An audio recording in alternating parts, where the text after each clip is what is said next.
I've been thinking about the ideas of adventure structures ever since I was reading Adventure Crucible, Building Stronger Scenarios for Any RPG by Robin Laws, which is a really fun short book about the different kinds of adventure structures that he outlines, how they work, how they break apart. And it got me thinking a lot about like, what are the kind of common adventure structures that I find, particularly for fantasy role-playing games like D&D. And I think that there's a handful. It's not an inclusive list. There are more adventure types than just this. But I think there's some common structures, some common adventure formats that we find. And I have some of these sort of filled out adventure formats in the Lazy DM's Companion, like the Seven Samurai Adventure or Jaws or some of these other ones where you have like a particular scenario style. But I think you can break them down even further into even more basic adventure structures. And so I thought we'd talk about kind of 4 of these adventure structures today, and then maybe we'll kind of dig into some other ones in a future show. So the main adventure model that I think is very common is the dungeon, right? In the dungeon crawl, the characters have some reason that they're going into a dungeon. A dungeon could really be sort of any structure. It's probably not an inhabited castle full of guards and stuff. That falls under more of like a heist. I would argue falls more under a heist scenario. But a dungeon could be like an abandoned shipwreck. It could be an old tomb. It could be a bunch of caverns in a cave. It could be a bunch of different kind of scenarios that all involve the characters moving from chamber to chamber, discovering things as they go, either avoiding encounters or getting engaged in encounters, and ideally, theoretically, have some kind of goal. I don't think you can really run a dungeon crawl without some kind of goal, even if the goal is collect treasure. But I think it's for me, it is hard to run a dungeon crawl when you don't have some kind of motivation for the characters to go there and do something. Go collect the old idol, or stop the portal that needs to be shut down, or kill the old barrow king who's sitting inside of his old barrow, sending undead into the village. There's some reason for you to go on a dungeon crawl. And there's a structure to dungeon crawls. One of the reasons why I like dungeon crawls so much is there's a core structure for how they work, that you have sort of the order in which the characters are going. Like, what's the character marching order? You have lighting conditions. What are the situations with light? You have the contents. What are the things that are in these chambers? What will they discover? What was the history of the dungeon? What was it used for? And what are they going to uncover? A little side note, since Sunjammer brings it up, and a good name, lighting conditions. I'll give you a 5th edition hint about lighting conditions that has worked for me, I think 100% of the time, which is, what kind of lighting are you guys bringing into the dungeon? We don't need lighting, we have dark vision. Okay, keep in mind that because you're using dark vision and it's completely dark, you actually are seeing in low light, which means you're -5 on passive perception checks and have disadvantage on perception. Okay, never mind, we're gonna light up a light. Do we want a torch or are we gonna use a light cantrip? That conversation happens almost every time I run it, and it almost ends up the same way, which is they either use a light cantrip or they use a torchlight. But what it means is they're visible when they're walking around the dungeon. Somebody would have to go break out of the group. I have a whole article where I talk about lighting and I talk about darkness and how that all works. But the reality is the way that lighting works in 5e, dark vision isn't as good as you think it is. And it isn't as good as the characters think it is. But it seems to come up, even with the same players, comes up every time. Where I say, don't forget, if you are using dark vision in total darkness, you're -5 on perception checks and have disadvantage on perception rolls. And they go, oh, no one wants that. So what's the history of the dungeon? Where did it come from? What's the history? And that kind of dictates the sorts of things that they're going to find. What's inside the chambers, right? What fantastic features do they find? What are the encounters? This also isn't an exhaustive list. There's other sort of procedural things that you could do when running a dungeon crawl. There's lots of different ways to kind of go about running that dungeon crawl, how they explore things, how to make good maps. Again, you have a map. Like, one big thing for a dungeon crawl, probably before everything else, is you have a map. I, of course, love Dyson Logos maps. I use Dyson Logos maps almost exclusively these days. There's more than 1,000 different maps. He's an excellent designer. You can download them. They work on VTTs. You can print them out. You can do all kinds of things. They're really, really good looking maps. So I just use Dyson maps all the time. I really love Dyson maps. Again, you can find Dyson maps, Dyson Logo maps in the show notes. He's my fave. So that's an example of like a structure that you have for running a dungeon crawl. The characters pick their marching order. They have a map that they're exploring. Of course, another feature which you kind of have common is the secrets and clues. What secrets can the characters uncover while exploring the dungeon? right? And this is a big part of Secrets and Clues. Secrets and Clues are like one-line little descriptions of things that are relevant to the characters, things that they could learn either about its history or the villains or what's going on here, or things that'll tie to their goal, things they might learn about themselves, whatever. They're short. They're like fortune cookie sized. And you don't decide where they're going to find them. You just write that list out. And then when they're exploring the dungeon, they might learn some of these things. You get to decide how to drop them in there. Overland travel is very similar. And there's a couple of different ways to do overland travel. You could just abstract it and just say, for the next 6 days, you travel between Waterdeep and Baldur's Gate. And it's an uneventful journey, right? You can abstract it and it becomes really short. Right? You can break it down into like a scene. It takes you 3 days of travel. After 3 days, you run into an encounter, right? But then you could really break down travel into something much more minute. You could have point crawls. I've talked about point crawls. I learned about point crawls from Justin Alexander on the Alexandrian. But you can find a link to about how point crawls work. The idea with point crawls is you're abstracting distance. You don't worry too much about every 6 miles that you're traveling, like on a hex crawl or something like that, or every 24 miles on a big hex. You're worried about just going from point A to point B and what are the interesting features that happen along the way. And then building a point crawl map in the same way you would build like a dungeon map, that you have different nodes of locations, you have secrets, like secret paths that lead off to different areas for discovery, things like that.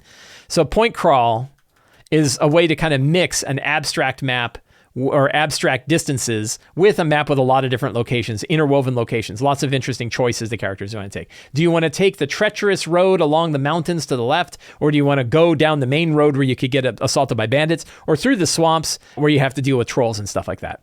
So you have different options, different paths. But if you go to the troll one, you might find the Meyer Castle, right? And if you go down into the swamps, there's rumors that there's a hidden castle out there that's full of great treasure. Oh, and now there's a reason to go there. So it's point crawl. Hex crawl is more specific. You have different hexes.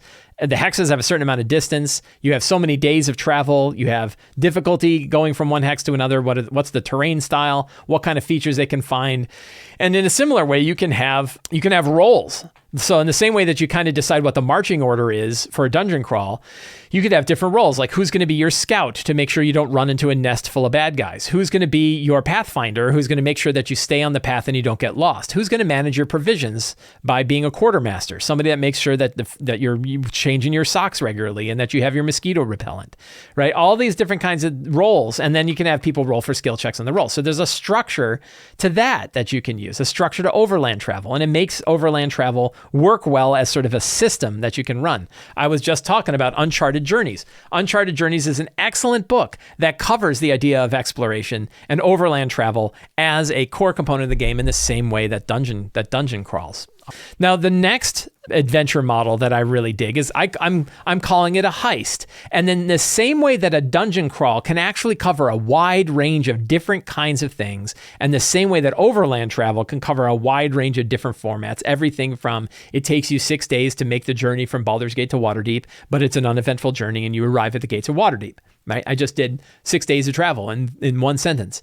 In the same way that we have lots of different ways to kind of treat these main big adventure models, heists I'm using as a general term. And to me, I'm using a heist in the same way that you'd say like building a situation. That instead of a dungeon crawl where you're crawling from room to room and sort of discovering things as you go, that a heist has a general location, inhabitants to that location, a central goal that the characters are trying to accomplish, complications that might occur as they deal with that situation. So I call it a heist because that model fits heist, which is like you want to go steal the secret plans that are on the desk of the Hobgoblin Lord that are sitting in his chamber, right? And you have this big Hobgoblin fort full of his mercenaries, red hand hobgoblins in this big fort. And there's groups that are going out and doing things, like they're going out and surveying the area. There's other groups that are asleep or having meals or just general recreation. And then there's some groups that are on guard and they rotate, right? Those three groups sort of rotate.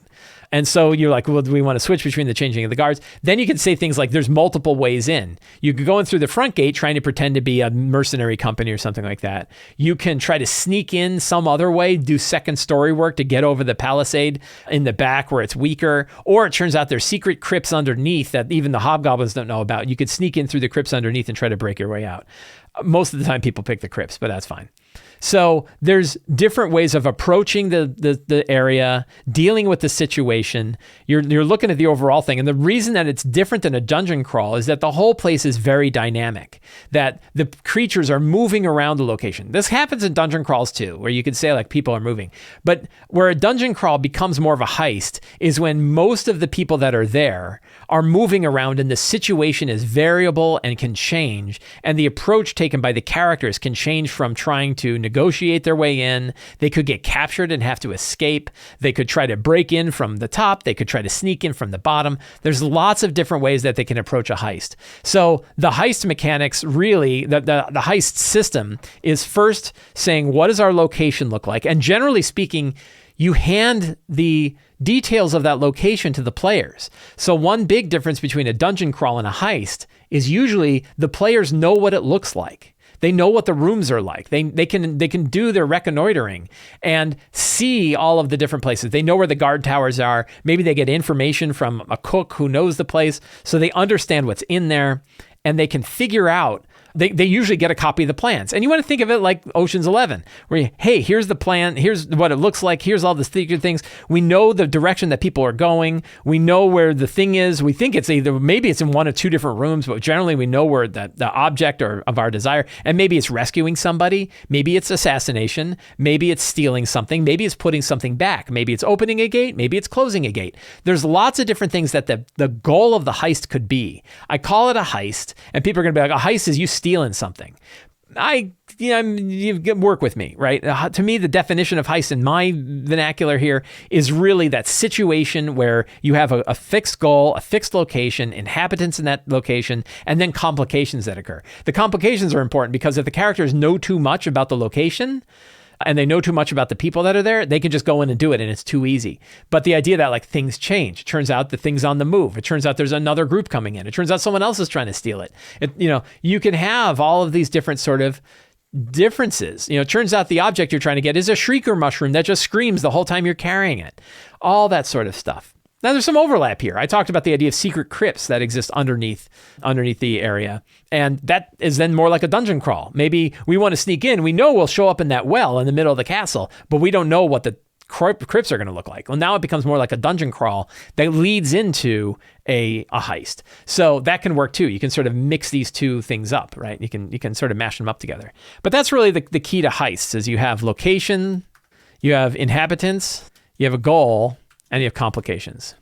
And I really love running heists because I love to see what the players come up with. I love the ideas. And I had a heist that was break up a wedding. Like there's going to be a wedding between ghouls and vampires. It's taking place in this place.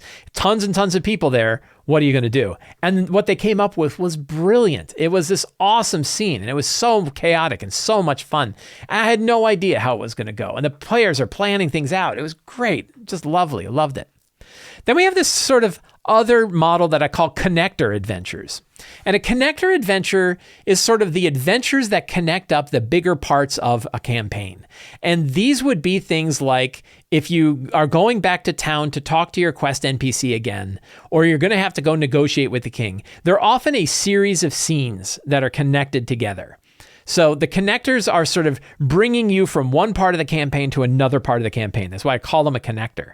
And the idea is that generally speaking, what you have is a series of different scenes. And those scenes some of the scenes could be things like Overland Travel. A lot of time it's role playing. A lot of time it's like you're going from one group to another, having a role play scene, or you're doing a little bit of travel, but maybe it's like through a town, but you're sort of navigating the structure of the story, which usually takes place in scenes. Now, the really important part of this is that in every scene that you run in a connector, there should be a different path and a choice. There should be a choice and a different path that you take.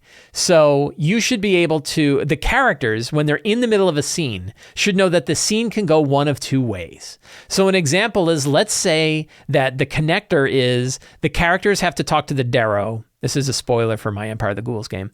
The characters have to talk to a Darrow high priestess who recognizes that because the characters no longer have a soul, they can actually just kind of fall into themselves and end up inside the Dustlands, in the Drylands. And when they go to the Drylands, if they imagine the palace of the last king, who's a ghoul, the last ghoul king. If they imagine his palace, they'll show up close to the palace. So they do that. And then the choice was, well, maybe she gives that information to them freely. Maybe they have to take it from her. Maybe they, like the Darrow, are probably not against killing these characters and taking their stuff or using them as thralls or something like that. So if the conversation goes poorly, it could end up violent. But if it goes well, then they'll learn what they want to learn. But there's a situation there, and the how that goes with both the approach that the players take and the motivation of the Darrow priestess, for example, could have a different situation. Then another connector along the way could be that they're traveling from their starting location to the palace of the last king. And along the way, they could get attacked by dry land scavengers, these really like evil looking Vrock kind of things that fly in and attack them. Now, maybe they could try to find a way to sneak away from them. Maybe they could run from them. Maybe they could just fight them and kill them. But they have multiple choices about how they want to approach it when they see those scavengers. Then they get to the last king and they meet with him. And they're talking to him. And again, he's another one that's like, why should I give you this information that you want so much? What is in it for me? And the characters can try to convince them. He could give them another quest that they have to go on. There could be multiple paths that they can take. So in each, even though we have these connector scenes that are moving the story forward in our campaign, the really important point is that you're not just having a scene that can only go one way. There's choices that can be made in each of these scenes that affect the outcome of their interaction with the NPCs or the direction that they go. In that way, it's almost a little bit like a point crawl where different paths exist. They're all sort of headed one way, but there's different paths to get there. And those different paths are the choices that the players get to make, or the things that happen based on the situation. If they're rolling checks and what if they roll a 1 on their charisma check with the Darrow priestess? What does that mean? What if they roll a 20? What does that mean? There should always be forking paths in these main nodes of a connector adventure. But really, the goal of the connector adventure is to move forward through the path of a campaign to get from one place to another. But campaigns can be built up of all of these things. They can be built up of dungeon crawls. They can be built up of heists. They can be built up of overland travel scenes. And then they can be connected together with connectors. And those are the 4 structures that I am most familiar with and most comfortable with. There are other adventure models too. The ones that Robin Laws talks about in his book, the Adventure Crucible book, those make sense too. Mysteries are one that comes up all the time. What about it? What about a mystery? And it's really a topic for another part of the show, another show probably. But mysteries don't play out like you want them to play out a lot of times. The mystery structure I find inherently difficult to run, and I think there are other ways to go about handling a mystery. And to me, the big thing for a mystery is what happens if they find out the answer too early, right? You don't want to just bait them along. The idea that the answer is already known is not great. Instead of a mystery, try running a heist. That use the heist as the mystery. The mystery is the heist is finding the thing that you need to bring somebody to justice or stop the murders or whatever, but it's still kind of like a heist, that there's still them gathering evidence, figuring things out, going from different places. They understand the situation. And then what's the path that they get there? Secrets and clues are your clues that lead you to the mystery. But the big thing is, what if they figure out who it is? How does it become something else? How does it switch into one of these other styles of adventures when they already understand what the mystery is? Because the real trick to a mystery is, if you know the answer to the mystery's broken. And a lot of times players are smarter than we are because there's 6 of them or 5 of them and only 1 of us. So what's that track that you can use to try to break the mystery? So I could talk more about mysteries. I have articles about mysteries. I'll link to those in the show notes. But to me, when I'm thinking about the structures of adventures, these 4 structures are the ones that I really grab onto. I think they have a fit style. The connector one is a little bit fuzzier, but the other 3, the dungeon crawl, overland travel, and heists, I think have like good solid systems that have been in place for 50 years now, and they link together really well in how we run our adventure. So I thought that was something worth talking about. Every month on the Sly Flourish Patreon, we put up a Patreon Q&A thread. This is available to patrons. Any patron can ask a question for the month. It's an RPG-related question. I answer every one of the questions every Friday morning right there. Some of those questions I bring here to the show where we talk about them. Some of them become the catalyst for other articles or other videos.